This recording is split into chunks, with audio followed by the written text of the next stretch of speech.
के संकेतों पर आते हैं आशीष, और आज का सबसे बड़ा ट्रिगर है ऑब्वियसली आरबीआई की मॉनेटरी पॉलिसी। और इस आपने एमपीसी का शो भी किया था, तो आई एम श्योर कि आपको भी इसकी काफ़ी आपका भी काफ़ी व्यू होगा इस पर।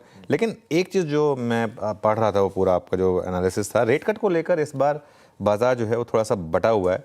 और हमारी जो खुद की सीएनबीसी आवाज़ की एमपीसी है वो 2:1 के फेवर में है रेट कट। दो लोग कह रहे हैं कि रेट कट होना चाहिए, एक कह रहे हैं कि रेट कट नहीं होना चाहिए। देखिए, मेरा ये मानना है कि रेट कट होना चाहिए, और उसका कारण यह है कि भले ही रियल जीडीपी स्ट्रांग हो, लेकिन क्योंकि हमारी इन्फ्लेशन सिर्फ 1% पर है, हमारी नॉमिनल जीडीपी टेक्निकली 10% के नीचे है, तो अभी मुझे लग रहा है कि थोड़ा ग्रोथ में और पिकअप की ज़रूरत है।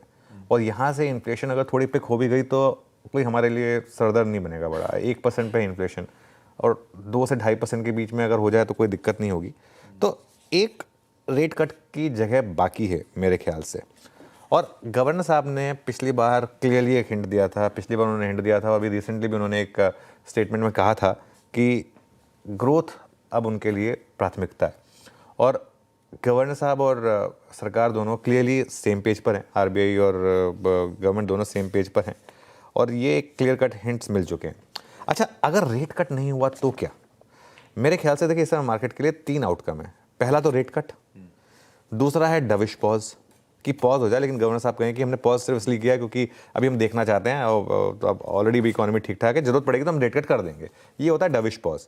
एक होता है हॉकिश पॉज। हॉकिश पॉज होता है कि जिसमें आप कहते हैं कि नहीं, अब बस हमारी तरफ से हो गया, अब हम आगे और नहीं रेट कट करने वाले। एक हॉकिश रेट कट भी होता है वैसे, बाय द वे, वो बहुत कम होता है, जिसमें कर दिया बस वो कर दिया, उसको बोलेंगे बस अब हमारा एम्यूनिशन खत्म, जो 2 पॉलिसी पहले हुआ था, उसके बाद फिर ऑब्वियसली समीकरण बदल गए थे, है ना। तो वो, लेकिन डविश पॉज अगर हुआ तो हम एक बार गिरेंगे, क्योंकि हर कोई, अगर उन्होंने कहा कि we are keeping the policy rate unchange, एक बार के लिए बैंक निफ्टी 200 पर नीचे आएगा। लेकिन फिर अगर वो बोलेंगे लेकिन हमारे पास स्कोप है वो इंप्रूव करने का, उस करने का, तो वहां से फिर मुझे लग रहा है कि रिकवरी आएगी। ये होता है मार्केट में। और डविश पॉज के केस में हम एक बार गिरेंगे लेकिन फिर वापस चलेंगे। सबसे बड़ी खराब स्थिति होगी अगर हॉकिश पॉज आ जाए तो। लेकिन इसके अलावा आज मुझे लग रहा है कि पूरी की पूरी पॉलिसी हाईजैक होने वाली है रुपये को लेकर, क्योंकि रुपये हो गया 90 पर, तो ज़्यादातर जर्नलिस्ट के सवाल जो हैं वो रुपये पर होंगे। और दिक्कत एक और है आरबीआई गवर्नर के पास इस समय, रेट कट अगर उन्होंने इस एनवायरनमेंट में किया तो रुपये और गिर सकता है, और ऑलरेडी हम 90 पर हैं।